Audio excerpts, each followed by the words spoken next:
দিদির রিসেপশনের ভিডিওটা এখনো শেয়ার করা হয়নি, তো চলো শেয়ার করা যাক দিদির রিসেপশনের ভিডিওটা। তো আমরা ফার্স্টে চলে যাই দিদির বাড়িতে, যেহেতু আমরা সবাই মিলে যাব কনে যাত্রী।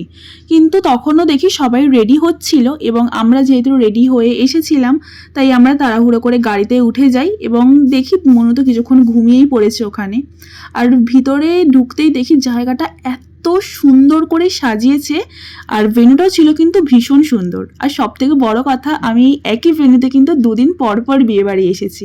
আর গিয়ে দেখি দিদিকে সেদিনকে, ও মাই গড, এত সুন্দর লাগছে। আমরা প্রত্যেকে দিদিকে দেখে জাস্ট তাকিয়েছিলাম, পুরো রানীর মতো লাগছিল। তো আমরা চলে যাই স্টার্টার কাউন্টারে। অনেক কিছু স্টার্টারে ছিল যেগুলো একটা ভিডিওতে শেয়ার করা পসিবল নয়, যেগুলো আমি শেয়ার করবো নেক্সট কোনো ভিডিওতে। তো এই জায়গাটায় যেহেতু আমরা অনেকটা সময় ছিলাম, মানে প্রতিটা বিয়ে বাড়িতে যাই 1-2 ঘন্টার মধ্যে তাড়াতাড়ি করে খেয়ে চলে আসতে হয়, কিন্তু অনেক দিন পর এমন কোনো বিয়ে বাড়িতে গেলাম যেখানে কিন্তু অনেকটা সময় থাকতে পারছি।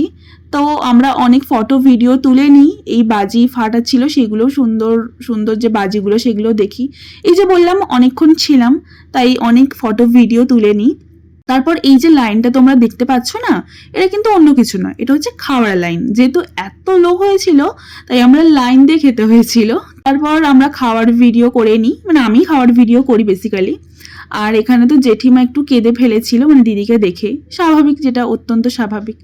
তো আমি আরও শেষ সময় পর্যন্ত ফটো ভিডিও তুলে নিই এবং তাড়াহুড়ো করে আমরা গাড়িতে আবার উঠে যাই, যেহেতু বাড়ি যেতে হবে। কিন্তু কোনো লাভ হয়নি, সেই 1 ঘন্টা আমাদের ক্রসিংয়ে দাঁড়িয়ে থাকতে হয়েছিল। দেখা হবে অন্য ভিডিওতে, এখনের জন্য টাটা।